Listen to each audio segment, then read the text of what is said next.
जय श्री राम। बहुत बहुत स्वागत करता हूं आप सभी का एक बार फिर से आपके ही अपने YouTube चैनल पर। मैं पंडित आशीष शर्मा लेकर आया हूं मई महीने का मासिक राशिफल कन्या राशि के जातकों के लिए। यानी हमारा ये वीडियो चंद्र राशि पर आधारित है। आपकी राशि से ग्रहों की स्थिति, ग्रहों का गोचर, कौन सा ग्रह कब राशि परिवर्तन करेगा, उसका आपके जीवन पर क्या प्रभाव होगा, क्या फल होगा, ये सब कुछ बड़े ही विस्तार से मैं आपको इस वीडियो में समझाऊंगा।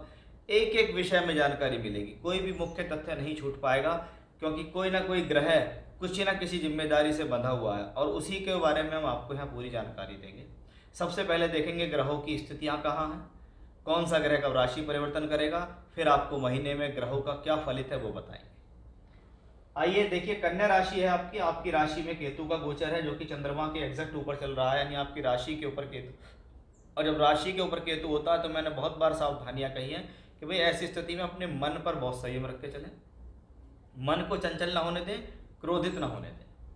छठे घर में शनि है, सप्तम भाव में मंगल राहु का अंगारक योग बन रहा है नीच के बुध के साथ। उच्च का सूर्य शुक्र के साथ अष्टम भाव में है और बृहस्पति ने 1 मई 2024 को हुआ है राशि परिवर्तन। यानी इस महीने सबसे मुख्य घटना हुई है बृहस्पति की, कि जैसे महीना शुरू होता है वैसे ही बृहस्पति ने राशि परिवर्तन किया और करते ही आपके भाग्य भाव में बृहस्पति जैसे शुभ ग्रह आ गए कि अब 2 केंद्र स्थान का मालिक बृहस्पति आपके भाग्य स्थान में चलता है। यानी कहीं ना कहीं गुरु पॉजिटिव है। यानी ये स्थिति अब पारिवारिक मामलों के लिए अच्छी होगी, ये स्थिति अब वैवाहिक संबंधों के लिए अच्छी होगी। ये स्थिति अब आपके जीवन में इस बात को बताती है कि भाई ये गुरु की स्थिति जब भाग्य स्थान में हो रही है तो ये कहीं ना कहीं आपके लिए पॉजिटिव है।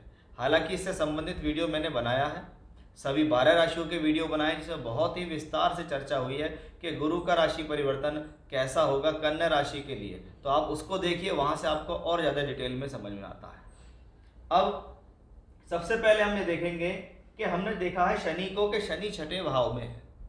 शनि आपके यहाँ 2 ग्रहों की भूमिका निभाते हैं, 5वें घर और छठे घर की।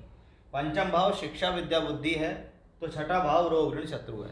शनि छठे ही भाव में बैठा हुआ है, इसलिए शनि की छठे भाव में स्थिति इस बात को बता रही है कि कहीं ना कहीं ये स्थिति जीवन में रोग प्रतिरोधात्मक क्षमता भी दे रही है, परिस्थिति से लड़ने की क्षमता दे रही है, जीवन में आगे बढ़ने की क्षमता आपको दे रही है। शनि बली हैं, बिना किसी दुष्प्रभाव के हैं और यही शनि बृहस्पति के पूर्वी भाद्र नक्षत्र में गोचर कर रहे हैं, जो बृहस्पति यहाँ त्रिकोण भाव में आ चुके हैं। यानी शनि और बृहस्पति आपस में इंटरलिंक है कि एक दूसरे से इनका अंदरूनी रूप से कनेक्शन है और दोनों ही प्लेनेट एक दूसरे के लिए कहीं ना कहीं स्ट्रांग है और बली है। तो गुरु का त्रिकोण में जाना, शनि का गुरु के नक्षत्र में जाना बहुत हद तक सकारात्मक है। अब सूर्य और शुक्र की युति आपकी राशि से 8वें घर में पड़ती है। 8वां घर वैसे तो ग्रहों से मुक्त होना चाहिए और अगर वहाँ पे प्लेनेट हैं तो उनकी प्लेनेट की स्ट्रेंथ अच्छी होनी चाहिए, वहाँ पर बैठे हुए ग्रह अच्छे होने चाहिए, वहाँ पर बैठे हुए जो ग्रह हैं वो पीड़ित ना हो, ये ज़्यादा नियम होते हैं।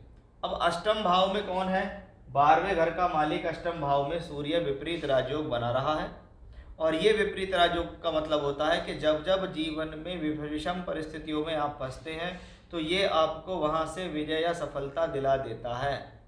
ये है विपरीत राजयोग और सूर्य उसके लिए बेहतर है। ये सूर्य 14 तारीख को राशि परिवर्तन करके 9th हाउस में आ जाते हैं कि 12वें घर का मालिक 9th हाउस में, यानी कहीं ना कहीं भाग्य का दूरी से संबंध बना, भाग्य का दूरी से, यात्राओं से, दूर स्थान से संबंध बना, ये सूर्य की वजह से ही दिखाई दिया। अब आता है शुक्र। इस महीने का एक बहुत बेहतर परिवर्तन शुक्र की, हालांकि शुक्र खराब नहीं है क्योंकि शुक्र भाग्य स्थान और धन का मालिक होकर धन भाव को देख रहा है। शुक्र कन्या राशि के जातकों के लिए वैसे ही बेस्ट बेनिफिक माने जाते हैं। शुक्र धन भाव पे लगातार संबंध बना रहे हैं, धन का कारक भी गुरु मजबूत हो गया, यानी धन के लिए ये महीना शुभ है, पॉजिटिव है। इस महीने आपकी तरक्की हो सकती है, कोई प्रमोशन हो सकता है, आपको फायदा मिल सकता है, ऐसा समझ सकते हैं। शुक्र 19 तारीख को यहाँ से निकल कर पहुंचेंगे, तो आप ये समझिए पहले गुरु वहां पहुंचे, सूर्य वहां पहुंचे, पीछे पीछे शुक्र भी पहुंच गए और शुक्र यहाँ भाग्येश होकर अपने ही घर के अंदर होंगे। इसका मतलब सूर्य गुरु और शुक्र की युति आपके भाग्य के लिए शुभ है, आपके धन के लिए शुभ है। आपके नवम भाव जिसको हम भाग्य, धर्म, धार्मिक स्थितियाँ, धार्मिक यात्राएं, हायर एजुकेशंस के लिए देखते हैं, वो स्थिति कहीं ना कहीं बेहद पॉजिटिव दिखाई दे रही है। अब बचा सप्तम भाव में बना हुआ ये योग, इससे क्या सावधान रहना वो बहुत जरूरी है। देखिए 7th हाउस के लिए कहा जाता है इसमें मैलेफिक्स नहीं होने चाहिए। अगर 7वें घर में अशुभ ग्रह बैठा है तो वो कहीं ना कहीं आपके जीवन में प्रोफेशनली प्रॉब्लम देगा, आपके जीवन में मैरिज के लिए प्रॉब्लम देगा, क्योंकि सप्तम भाव मैरिज है तो सप्तम भाव प्रोफेशन भी है, दशम से दशम है वो, वहाँ पे बन रहा मंगल राहु का योग। अंगारक योग पूरे महीने बनेगा। सबसे पहले विवाह वैवाहिक संबंधों को संभालें। इस महीने ध्यान रखें कि वैवाहिक जीवन में किसी प्रकार की परेशानी ना आए, जीवन साथी के साथ तनाव ना हो, इस बात का आपको ध्यान विशेष तौर पे रखना होगा। साथ ही साथ जो साझेदारी में काम करते हैं, साझेदार के साथ संबंध खराब हो सकते हैं, उनको संभाल कर चलें। बुध यहाँ पे देखिएगा कि आपकी राशि और कर्म दोनों को रिप्रेजेंट करता है, यानी मान सम्मान स्वास्थ्य को भी रिप्रेजेंट करता है बुध, और आपके कर्म कार्य क्षेत्र को भी करता है। ये बुध जब 10 मई को राशि परिवर्तन करके 8वें घर में आता है तो ये चेतावनी दोनों तरफ से होती है। पहला, स्वास्थ्य का ध्यान रखना है। दूसरा, प्रोफेशनली इस दौरान कोशिश करें कोई फैसला ना लें, जो जहाँ जैसे चल रहा है वैसा चलें, ना नौकरी बदले, ना व्यापार बदले, ना स्थान बदले, ना किसी भी प्रकार का चेंज आपको प्रोफेशनली नहीं करना है, अवॉइड करिए जब तक कि बुध यहाँ से निकलकर 9th हाउस में ना पहुँच जाए। तो इस बात का आपको ध्यान रखना होगा, अन्यथा आप अपनी ही गलती से अपना नुकसान कर सकते हैं।